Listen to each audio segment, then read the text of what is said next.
Hai everyone, kembali lagi bersama saya Timothy Purnomo dan juga sahabat saya Benny, dan siang hari ini ada Aryo Wicaksono yang sudah bergabung bersama kita semua di acara online Bible Reading ini. Selamat siang semua. Selamat siang. Siang, Hai Mas Ben, Aryo. Mas Aryo.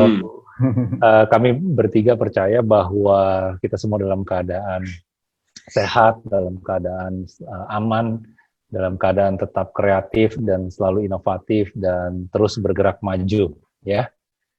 Supaya kita bisa terus bergerak, tidak dilindas oleh keadaan, tidak terjajah oleh pikiran dan keadaan yang orang banyak bilang akhir-akhir ini kan lagi zaman susah, keadaan sulit. Yes, kita nggak pungkiri itu.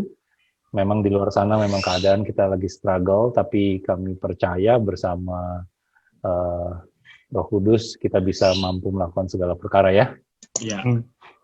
Oke, semua bisa dengar ya dengan baik ya suara saya? Jelas ya? Nah, Jelas. Oke. Ben, apa nih yang lagi diperhatikan nih beberapa hari ke belakang ini di dunia ya khususnya? Ya. Gue masih tetap lagi lihat ini juga nih, tim fokus di mana sekarang kan negara Arab lagi udah make a peace ya sama Israel ya. Ya. Itu sesuatu yang secara biblical itu sebenarnya penting banget, tim, gitu loh. Kalau kita tarik balik kayak sekitar ya 5 tahun yang lalu deh, kalau gue ngomong sama orang-orang gitu, nanti suatu hari tuh negara Arab tuh bakal temenan loh sama Israel, gak bakal ada yang percaya, tim. Gitu. And then hari-hari ini bahkan satu persatu mulai nih, gitu loh. Kita lihat mulai dari UAE kan, gitu. Sekarang flight dari Israel udah bisa langsung terbang langsung tuh ke Dubai. Tadinya mah nggak bisa ya? Ya dulu mana bisa. Dulu mah itu udah, restricted banget. Iya. Gitu. Nah sekarang bahkan Arab Saudi sendiri, meskipun dia belum bikin secara resmi dia damai sama Israel, dia bilang boleh nih lewat udara gitu, membuat ke sana. Jadi udaranya udah bebas dibuka. Ya kemarin juga udah mulai banyak gitu. Semuanya diprakarsai oleh Donald Trump. Donald Trump sebenarnya yang ngerjain itu adalah menantunya dia, tim. Jared Kushner itu. Jared Kushner itu dia itu yang memprakarsa ini semua gitu. Nah di belakang layar dia yang bekerja. Kenapa menarik? Kenapa biblical? Karena di Yeskiel 38 itu dengan jelas ditulis negara Sheba dan Didan, which is keturunan Arab itu nantinya tuh mereka nggak terlibat dalam menyerang Israel, tim. Gitu. Nah, kenapa? Nah, mereka cuma memprotes dari samping. Justru kan itu menarik gitu loh. Menarik kenapa kok ditulis seperti itu? Padahal tadinya kita pikir ini kan udah pasti musuh banget gitu. Nah, itu menyisakan 3 negara yang masih yang kita ditampilkan di Yeskiel itu. 3 negara mayor ya. Ya. Turki, Rusia, sama Iran. Ya. Sebenarnya Turki dan Iran sendiri juga berbeda alirannya gitu. Nah, 3 ini nanti akan menyerang Israel. Itu udah dengan jelas ditulis di Alkitab. Tinggal kita lihat aja. Nah, yang benar-benar bikin amazed itu adalah pergerakan geopolitik ini kok bisa gitu, kayak puzzle-nya itu semua menuju ke sana gitu. Padahal di Bible ini sudah ditulis semuanya. Makanya dituliskan Tuhan kita, Tuhan yang udah kasih tahu akhiran dari awal. Ya, dia tahu Alpha dan awal. Omega ya. Ya, itu ya. Iya. Jadi itu yang lagi diperhatikan. Iya, kalau gue lihat beritanya juga seperti kayak Iran gitu, ada satu artikel yang tadi gue baca bagaimana mereka sedang mempersenjatai diri, memperlengkapi diri dengan senjata-senjata yang cukup ini ya, Mas. Ya kita belum tahu sih untuk apa, dan kita juga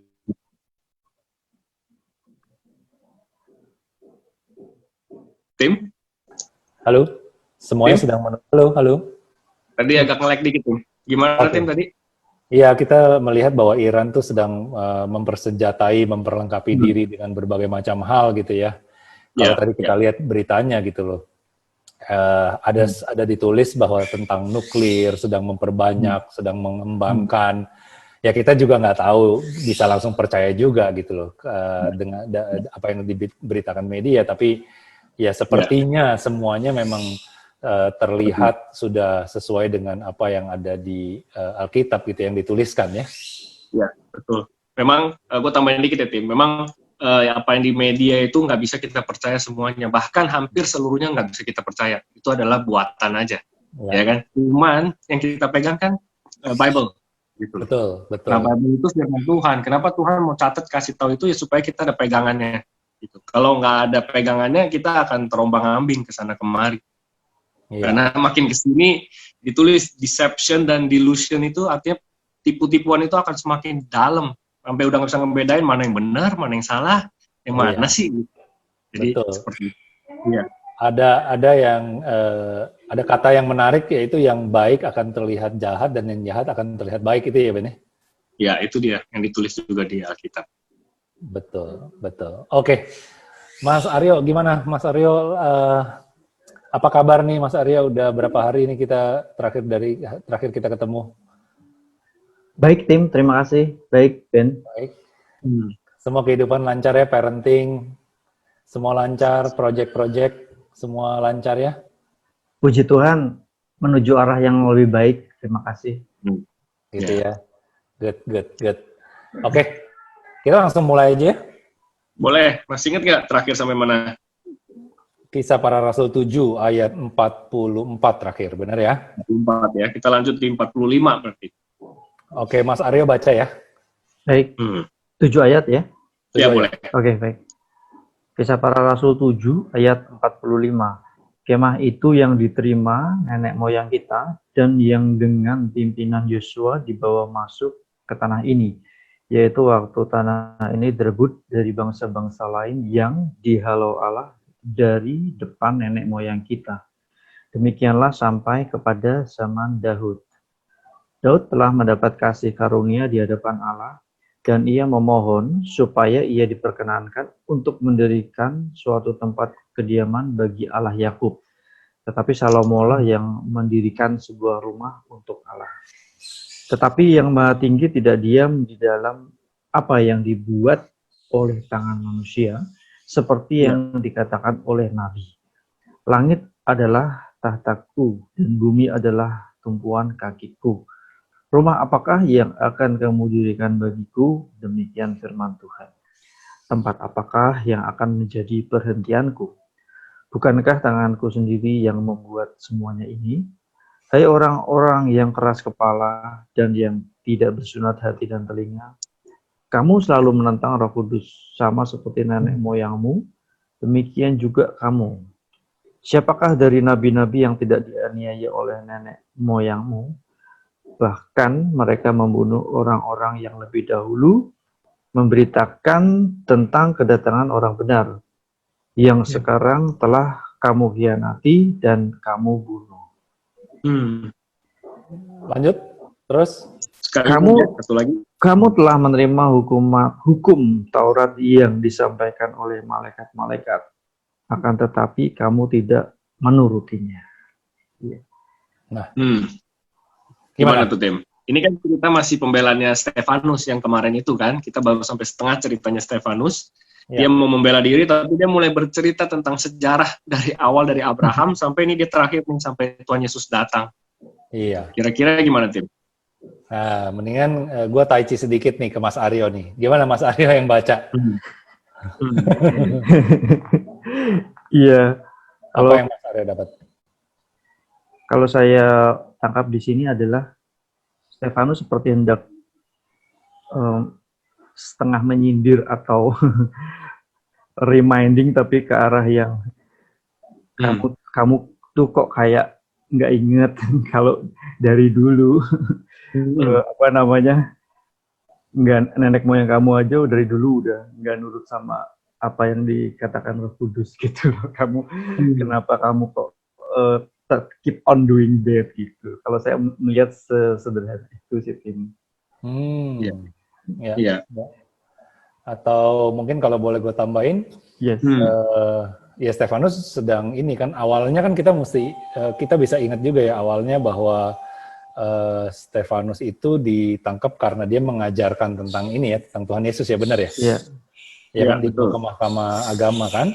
Nah, benar juga apa yang Mas Aryo bilang, dia menceritakan ini sejarah dari Abraham sampai Tuhan Yesus datang, supaya mereka juga mengingatkan kembali bahwa, hey, dari dulu tuh kalian nggak pernah mau ngerti, nggak pernah mau nurut gitu loh. Tapi ada hal lain lagi gitu, bahwa yang gue dapat gitu ya, Stefanus berbicara seperti ini, seperti pembelaan ini, dia mau menunjukkan bahwa dari zaman dulu, awalnya Abraham, ya ujungnya pasti Tuhan Yesus gitu sebagai sang juru selamat Mesias itu gitu. Jadi mau cerita itu tuh mau ditwist seperti apa lagi, mau dideny seperti apa lagi gitu loh. Sampai kalian tuh nggak mau percaya gitu. Gitu. Iya, dan untuk dia harus meyakinkan itu, dia benar-benar harus cerita sepanjang itu supaya nggak ada satu celah pun yang mereka masih bisa nggak bisa gitu loh, ya kan? Betul, karena dia cerita dari Abraham sampai terakhir dia bilang ini, siapakah dari nabi-nabi yang tidak dianiaya oleh nenek moyangmu? Jadi tadinya nabi-nabi yang bilang, oh ya nanti ya suatu hari ya akan datang nih Mesias begini seperti ini, itu juga dibunuh, maksudnya dianiaya juga gitu. Sampai Mesias itu datang pun, itu makanya ditulis, sampai datang pun malah kamu hianati dan kamu bunuh. Gitu. Jadi ya benar, itu istilahnya dia mau kasih tahu, tapi dia harus build up semuanya pakai sejarah yang memang benar-benar terjadi. Iya. Lanjut dulu Ben, gue tunggu sebentar ya. Titus, kebetulan gue lagi baca Titus nih, ada sesuatu yang menarik, yang berhubungan nih. Iya. Sebentar ya. Kita buka ya, Titus. Ya.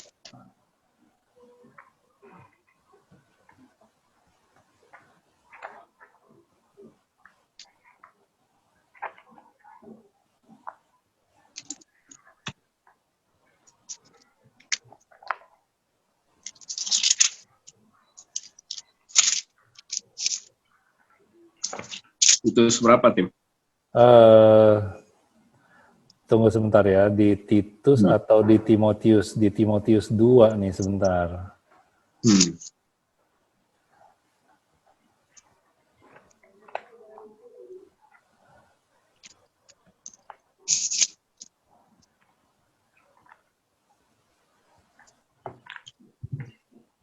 Jadi intinya di salah satu ayat di Timotius itu kemarin, bahwa ketika kita belajar atau kita berbicara, belajar dan mengajarkan firman Tuhan gitu ya, atau berbicara, testify tentang firman Tuhan, make sure kita mengerti gitu ya. Ini juga pelajaran yang menarik nih. Bayangin deh si Stefanus ini pada saat dia memberikan pembelaan, pada saat dia, pokoknya dia sedang mengajarkan ini, memberikan fakta-fakta ini, tapi dia tidak mengerti gitu loh. Apa yang terjadi gitu loh, semuanya akan bertambah kacau, bertambah kesana kemari gitu loh. Jadi itu juga satu hal yang gue mau ingetin ke teman-teman semua yang mendengarkan program ini, ketika kita mau mengatakan sesuatu, make sure kita mengerti, ya. Jangan karena kepingin kelihatan pinter atau kepingin kelihatan ngerti, terus kita sembarangan berbicaranya. Jadi kita ngerti satu ayat dan kita bisa melakukannya dibanding kita tahu 100 ayat tapi kita nggak ngerti apa isinya gitu ya. Itu sih, itu yang pengen yang udah. Nanti ayatnya gue susurin deh yang Timotius atau apa, Titus itu. Iya, that's so good. Kita lanjut ya. Lanjut Ben, silakan baca. Baca ya. Perikop berikutnya, Stefanus dibunuh. Ya. Terus Saulus hadir. Ya, di sini 54. Ketika anggota-anggota Mahkamah Agama itu mendengar semuanya itu, sangat tertusuk hati mereka. Tuh yang tadi tuh dijelasin, yang sejarahnya, cuman ngedengerin aja, mereka tertusuk hati mereka. Ya. Maka mereka menyambutnya dengan gertakan gigi. Tetapi Stefanus yang penuh dengan Roh Kudus menatap ke langit, lalu melihat kemuliaan Allah dan Yesus berdiri di sebelah kanan Allah. Lalu katanya, Sungguh, aku melihat langit terbuka dan anak manusia berdiri di sebelah kanan Allah. Maka berteriak-teriaklah mereka dan sambil menutup telinga serentak menyerbu dia. Mereka menyeret dia keluar kota lalu melemparinya. Dan saksi-saksi meletakkan jubah mereka di depan kaki seorang muda yang bernama Saulus. Sedang mereka melemparinya, Stefanus berdoa. Katanya, "Ya Tuhan Yesus, terimalah rohku." Sambil berlutut dia berseru dengan suara nyaring, "Tuhan, janganlah tanggungkan dosa ini kepada mereka." Dan dengan perkataan itu, meninggallah ia. Ini Stefanus meninggal. Caranya mirip banget sama pas Tuhan Yesus disalibkan. Ya kan? Betul. Iya, ini menarik ya, tentang Stefanus ini meninggal ya, bahwa dia waktu meninggal bahkan dia melihat, jadi dia menengadahkan wajahnya ke langit, lalu dia seperti orang yang justru kayak, wah ini nih saat-saat yang paling ditunggu-tunggu gitu ya. Gitu. Iya. Seperti sukacita, bukan duka cita ya. Benar. Dan satu yang paling gua ingat nih tentang cerita Stefanus, karena sebelumnya kita akan baca di chapter yang ke-6 tuh, yang di pasal ke-6, yang ketika udah mulai kelabakan, terus mereka mau milih 7 orang tim gitu. Betul. Cuman untuk menunggu meja. Betul. Gitu. Nah, Stefanus ini adalah orang yang hanya untuk menunggu meja tadinya. Gitu loh. Dengan dia setia dengan perkara kecil, lanjut semua, ini dia dipakai oleh Tuhan dengan sangat luar biasa, ya, martir pertama, gitu. Betul. Dan seperti apa ya? Dia seperti memberikan sebuah contoh kesetiaan gitu ya. Jadi mungkin kalau bisa gue simpulkan sedikit, Ben, dari awal dia ditunjuk sampai dia meninggal itu tuh waktunya nggak lama gitu loh. Kayaknya cuma di situ-situ aja kan. Perjalanannya belum sampai kayak dari satu negara ke negara lain gitu loh. Tapi ya itu dia, ketika tugasnya selesai, memang dia sudah menjalankan purpose-nya Tuhan di dalam hidupnya dia ya pada saat itu ya. Ya, dia follow the example of Jesus Christ ya kan, sampai semuanya aja diikutin gitu loh. Betul, ya kan? betul. Ini pribadi seorang murid Yesus yang benar-benar kayak dia ngerti, bukan sembarangan ngerti aja, tapi dia lakukan gitu. Iya. Padahal dia padahal dia nggak ada di sana ya, dia nggak berjalan bersama Tuhan Yesus ya, Ben? Berjalan nggak dia, Ben? Enggak dong, kan Tuhan Yesus sudah naik. Iya, maksudnya dia nggak ada. Tapi dia tahu semua ini gitu loh. Ya kan, karena waktunya kan deket banget. Iya. Ya, bahkan dia bukan murid-murid yang ada 24/7 bersama Tuhan Yesus gitu, tapi dia ngerti dan dia percaya akan hal itu gitu. Iya, kan dia yang di awal-awal itu kan, maksudnya di gereja jemaat awal mula-mula juga gitu istilahnya gitu. Betul. Ya. Betul. Menarik. Lanjut. Sekarang Saulus muncul nih. Iya. Ya. Nah, lanjut ya, Ben. Ini ya di sini ya gue melihat ada satu kayak pekerjaan tangan Tuhan yang dari satu kemenangan atau dari satu kemuliaan ada kemenangan atau kemuliaan berikutnya. Bayangin deh, kita kehilangan sosok Stefanus, ya. Tapi Tuhan itu nggak tinggal diam. Dia menghidupkan sebuah sosok baru yang akan melakukan sesuatu yang lebih besar lagi untuk dia gitu loh.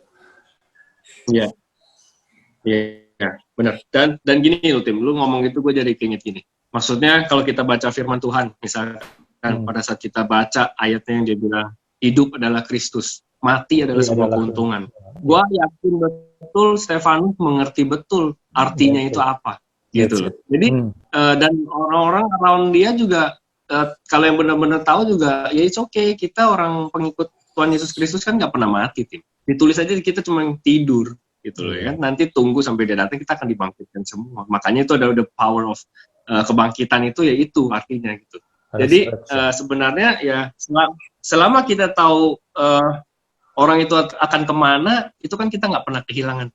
Gue pernah dengar quote seperti ini. bahwa kita ini semua eternity, Tim.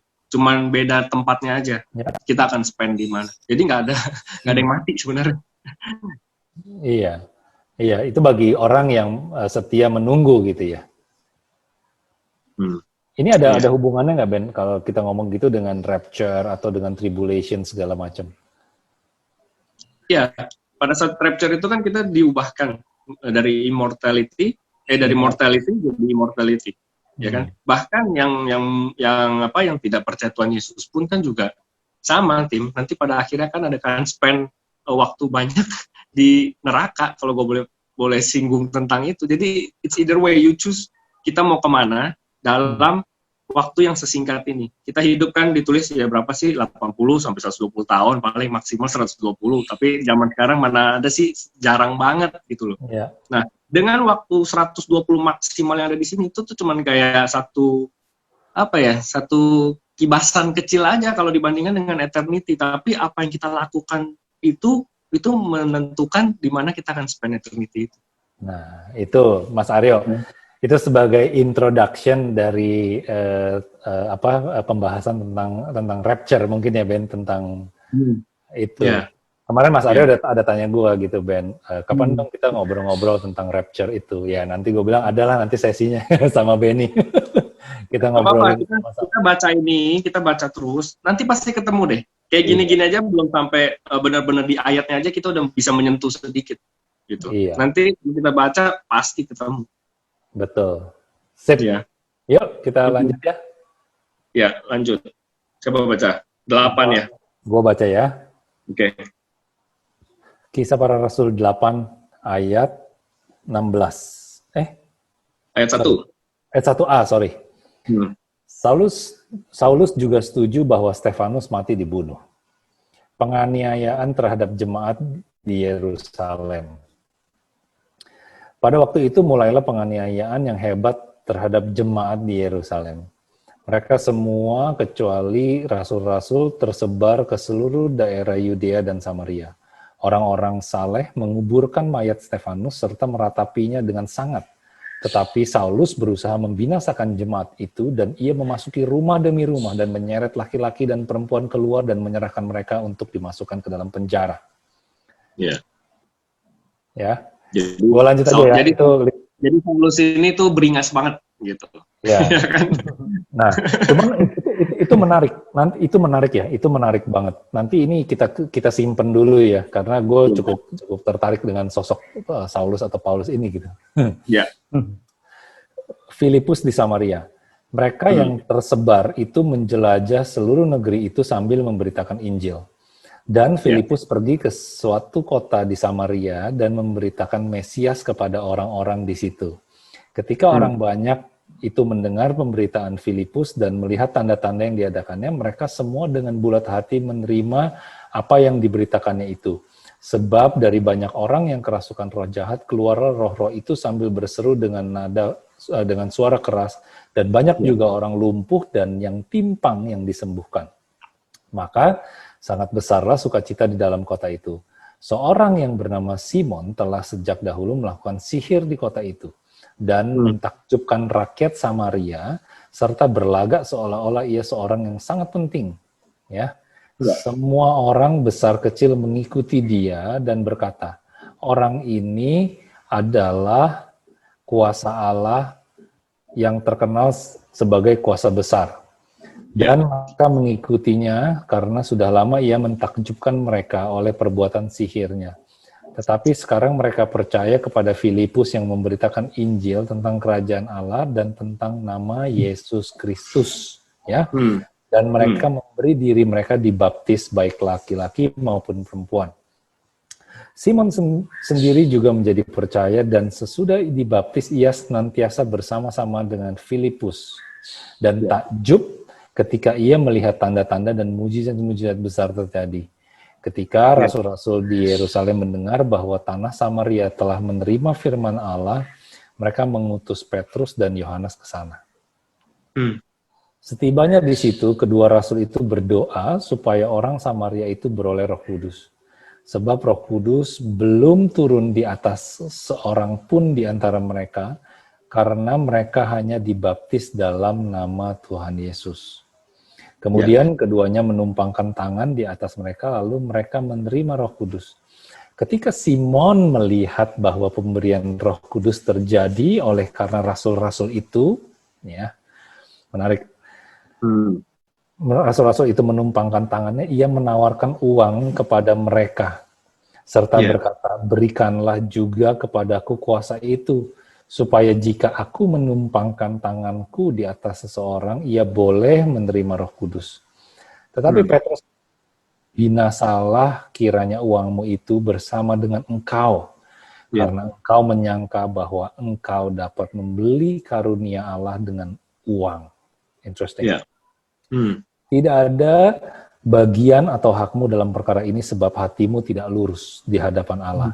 Jadi bertobatlah dari kejahatanmu ini dan berdoalah kepada Tuhan supaya Ia mengampuni niat hatimu. Sebab kulihat bahwa hatimu telah seperti empedu yang pahit dan terjerat dalam kejahatan. Jawab Simon, hendaklah kamu berdoa untuk aku kepada Tuhan, supaya kepadaku jangan kiranya terjadi segala apa yang telah kamu katakan itu. Setelah keduanya bersaksi dan memberitakan firman Tuhan, kembalilah mereka ke Yerusalem, dan dalam perjalanan itu mereka memberitakan Injil di banyak kampung di Samaria. Iya, menarik banget ya cerita ini ya. Sekarang keluar nih karakter baru gitu, namanya Filipus. Tapi sebenarnya dia nggak baru-baru banget, karena dia juga termasuk dari 7 orang yang dipilih itu. Yang baru ya. Nah, 7 orang yang dipilih itu Stefanus. Nah, cerita Stefanus sudah nggak ada. Sekarang dia mau cerita tentang Filipus. Betul. Jadi Filipus juga berarti memulai dengan pelayanannya dengan menjaga meja aja, ya kan? Waiting table gitu. Betul. Tapi ini orang juga dipakai dengan luar biasa gitu. Makanya ada ceritanya di sini. Jadi Bulus yang tadi udah beringas banget ngelihat, pokoknya siapa yang percaya ngikut Tuhan Yesus dia bantai semuanya. Nah, mulai tersebar jadi pada kabur-kabur kemana. Salah satunya kan di ayat keempat mereka tersebar kan, menjelajah seluruh negeri, jadi kabur-kaburan gitu loh. Ya. Lalu pas Filipus itu ada satu tokoh lagi yang namanya Simon yang melakukan sihir. Jadi this guy dia tuh magician gitu, dia melakukannya dengan roh sihir lah istilahnya. Gitu. Ya. Dan pada saat itu orang-orang berpikir ya ini orang hebat banget, karena dia pakai trik istilahnya. Pakai trik. Hebat banget, makanya ditulis di ayat ke-10, orang ini adalah kuasa Allah yang terkenal sebagai kuasa besar. Betul. Gitu. Tetapi ya kan habis itu Filipus memberitakan Injil tentang Yesus Kristus, mereka mulai percaya, mulai dibaptis, mulai percaya, ya kan? Simon sendiri juga ditulis menjadi percaya dan sesudah dibaptis ia senantiasa bersama-sama dengan Filipus. Menurut gua ini menarik banget kalau kita perhatikan secara detail. Karena dia sudah percaya dan dia dibaptis. Ya.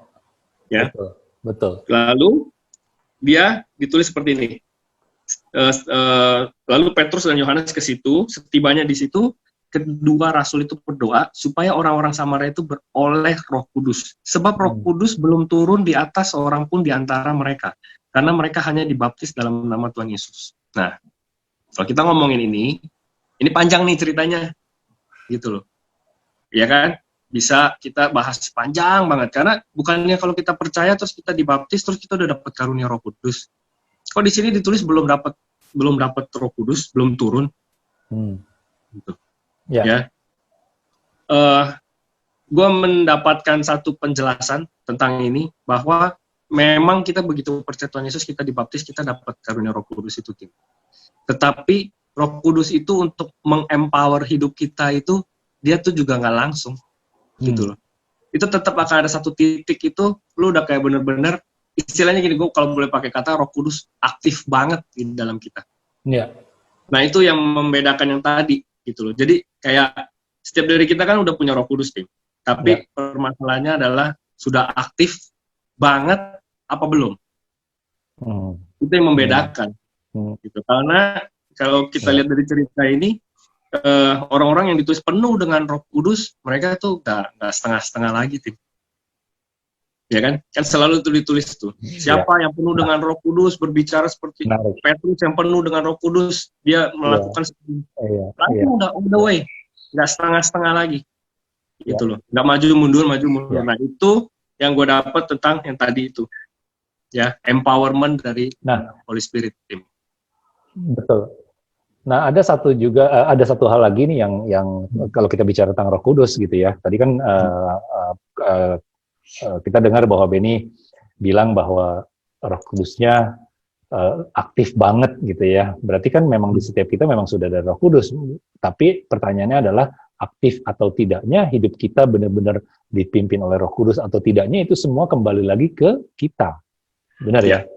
Nah, Ben, waktu itu kita udah pernah bahas ciri-ciri orang yang dipimpin Roh Kudus apa ya Ben? Yang ada di Timotius ya Ben ya, yang teratur. Terus apa lagi Ben? Oh ya, teratur. Kok gue lupa ya? Teratur lalu sebentar ya, gue cari dulu. Waktu itu di mana ya Ben? Ya, kita pernah bahas itu yang di pasti Matius. Iya.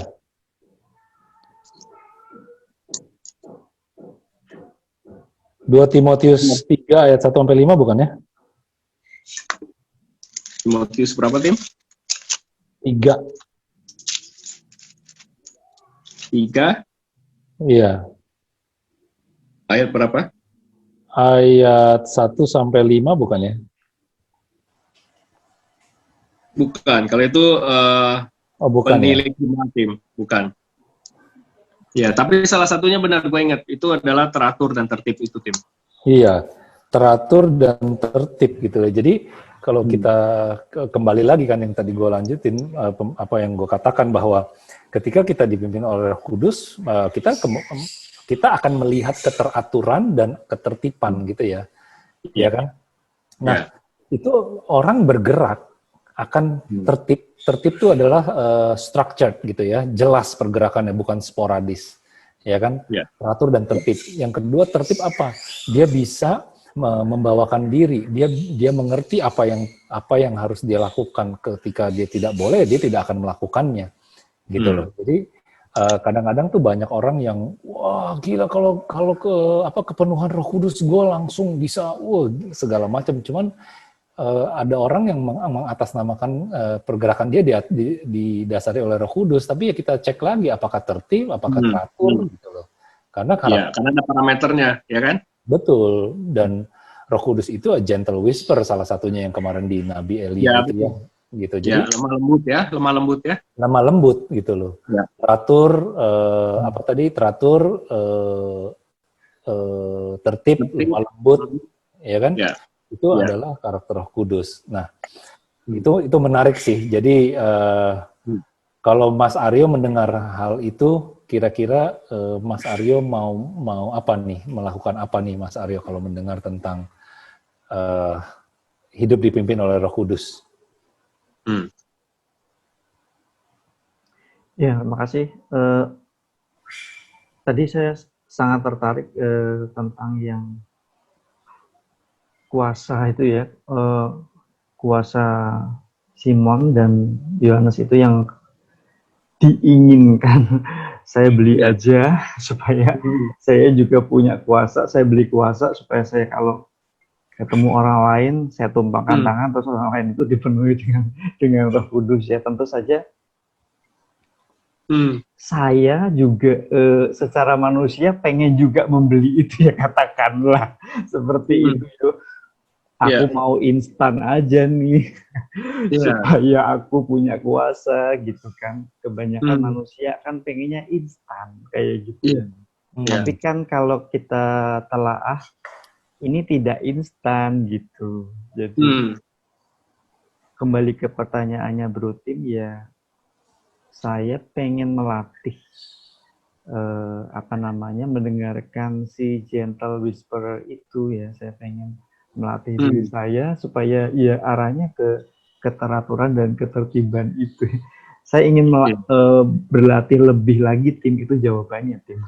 Nah, mungkin aku bisa sedikit tambahin supaya jadi jelas ya, berlatih dan membiasakan diri itu seperti apa gitu ya. Karena kalau kita berlatih tapi kita tidak tahu arahnya, kan kita sama seperti petinju yang asal pukul gitu, tiba-tiba kemudian di akhir harinya dia hanya lelah aja gitu. Nah, itu yang bikin orang jadi biasanya gue udah cari Roh Kudus kemanapun dan kok akhirnya nggak ketemu, tidak ada jawaban, tidak mendengar, tidak melihat tanda, dan akhirnya dia berbalik justru akan menjadi menghina atau ada kekecewaan.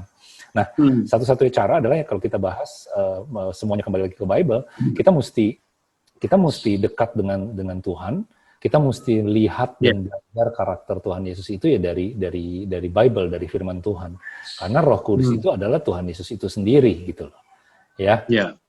Gitu. Jadi pada saat kita mengerti karakter Tuhan Yesus itu seperti apa, maka automatically kita sedang membiasakan diri kita untuk bisa mendengar suaranya ya yang ada di dalam kita. Itu sih. Ben, gimana kalau dari lo, apa yang mau tambahin? Iya, itu udah bagus banget tuh tadi semuanya tuh. Nah, karena Roh Kudus ini kan kita juga tahu ya, Petrus, Yohanes tuh ke sana. Di situ mereka kedua rasul itu berdoa supaya orang-orang Samaria itu beroleh Roh Kudus. Gitu. Artinya perlu ada juga orang-orang di sekitar kita yang bisa menguatkan iman kita, dan yang pasti ya caranya berdoa. Gitu loh, minta tuntunan Roh Kudus, ya kan, minta dibukakan gitu loh, pemikiran-pemikiran baru gitu. Nah, ujung-ujungnya selalu ke membangun relationship yang lebih intim lagi sama Tuhan. Kalau kita udah ngomongin itu, nanti kita baca ke depan tuh ada beberapa cara. Satu, berdoa, worshiping, community, itu semua yang kita lakukan sebenarnya sebagai pengikut Tuhan Yesus, tapi itu nggak boleh berhenti. Dan yang paling penting, kita selalu, untuk pribadi kita, nggak stop baca firman Tuhan. Iya. Mau ngerti nggak ngerti, mau dapat nggak dapat, maju terus.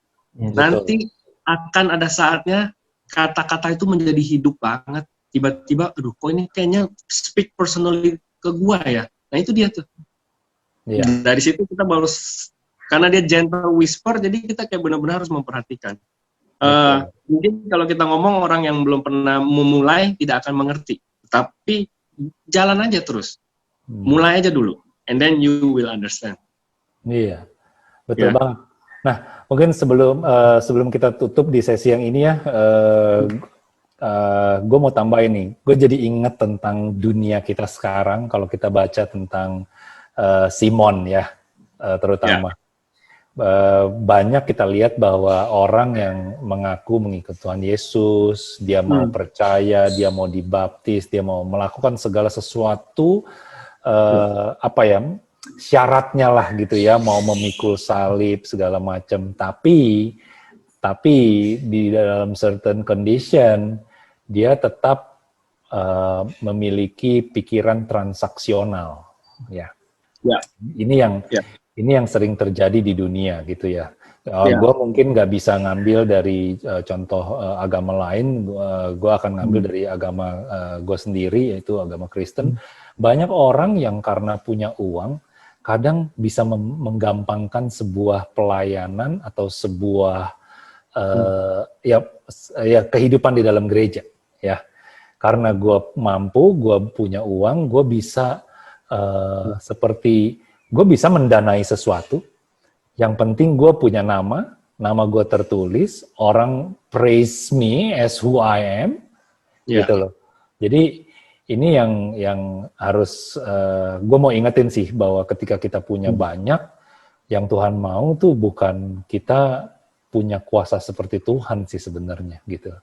Ketika kita punya sesuatu yang berlebih, yang banyak gitu ya, diberkati gitu ya, justru Tuhan mau kita melakukan sesuatu untuk orang lain gitu ya, demi untuk namanya dia gitu loh, sehingga nama dia itu dipermuliakan dari kehidupan kita.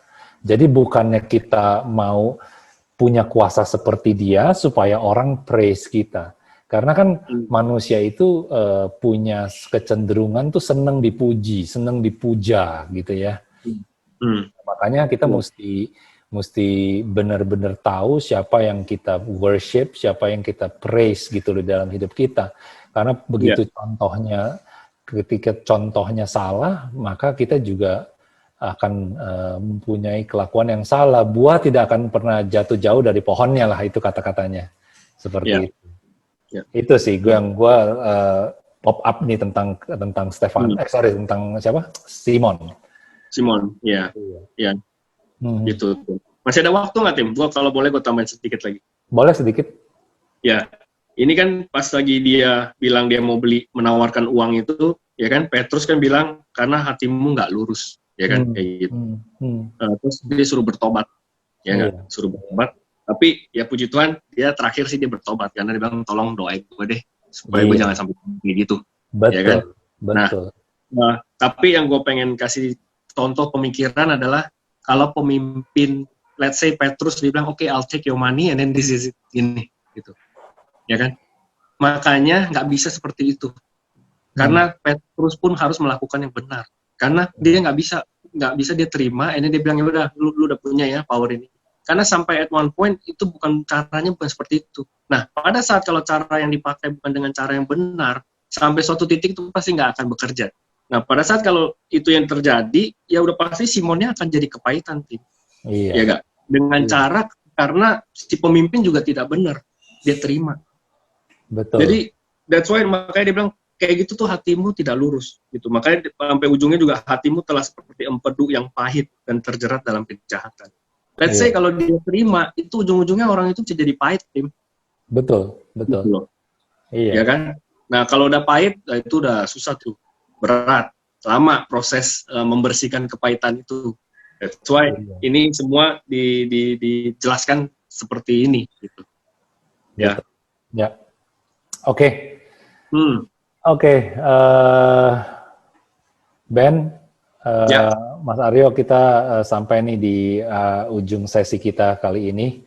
Kita akan lanjut ya di ayat berikutnya nih, sangat menarik sida-sida dari tanah Ethiopia nih di ayat 26. Tapi kita selesaikan dulu sesi hari ini. Kita udah belajar tentang bagaimana Stefanus memberikan pengertian kepada orang-orang yang tidak pernah mau mengerti dan tidak pernah mau belajar dari apapun yang sudah dituliskan oleh nabi-nabi di zaman Perjanjian Lama gitu ya.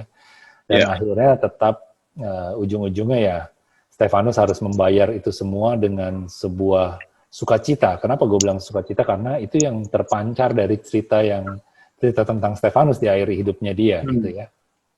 Gitu. Terus juga kembali kita bicara tentang hal yang menarik tentang Roh Kudus. Hey, jangan perjualbelikan, jangan transaksional karena engkau mampu, karena kita mampu. Jangan transaksional tentang Roh Kudus ya. Tidak bisa di-compare gitu ya. Pelayanan tidak bisa di-compare dengan uang yang kita miliki, apalagi kuasa, ya. Kuasa Roh Kudus itu nggak bisa di-compare dengan uang yang kita miliki, gitu. Jadi, thank you so much, Benny dan Mas Aryo. Kita ketemu. Terima kasih, Aryo. Kita ketemu di sesi berikutnya ya. God bless you. God bless you. Bye-bye. Bye-bye.